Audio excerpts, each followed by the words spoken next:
Então, vamos chamar nosso próximo convidado. Vem ele. Carlos Viana!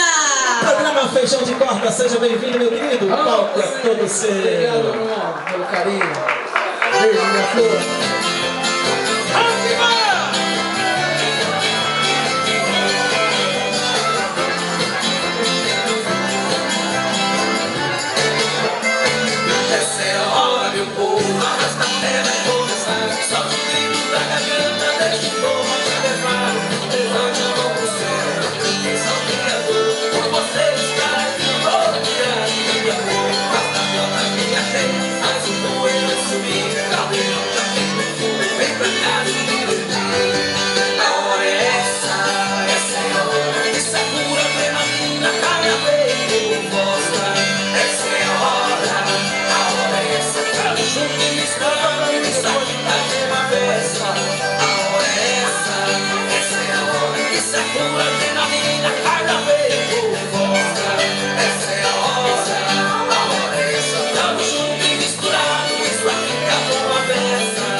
Gente, pega os todos pra dançar, hein, menino? Bom, não é? Pois é, se no CD assim é bom, imagine ao vivo, né? Ah, eu gosto de ao vivo também. Rapaz, eu tava fuçando lá no seu Facebook. Você, quando era novinho, deve ter feito muito sucesso, hein?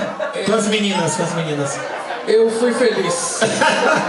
Presença, hein? Tinha uns 12, 13 anos. Fui feliz. Pois é, me diga uma coisa, e aí?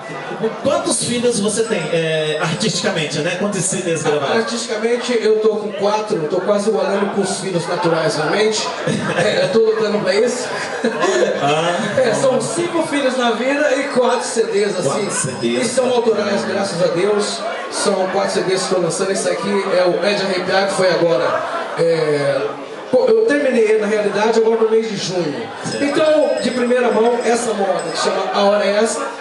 Estou cantando aqui, ninguém nunca tinha ouvido essa moda aí. Olha que bacana, então primeira mão no nosso programa. Presente pra vocês. Parabéns. E a hora é essa, então passa o fone de contato. É facinho. 9971, errei. 9971 9986. Liga aí, vou falar de novo. Liga aí, gente. 9172 7796.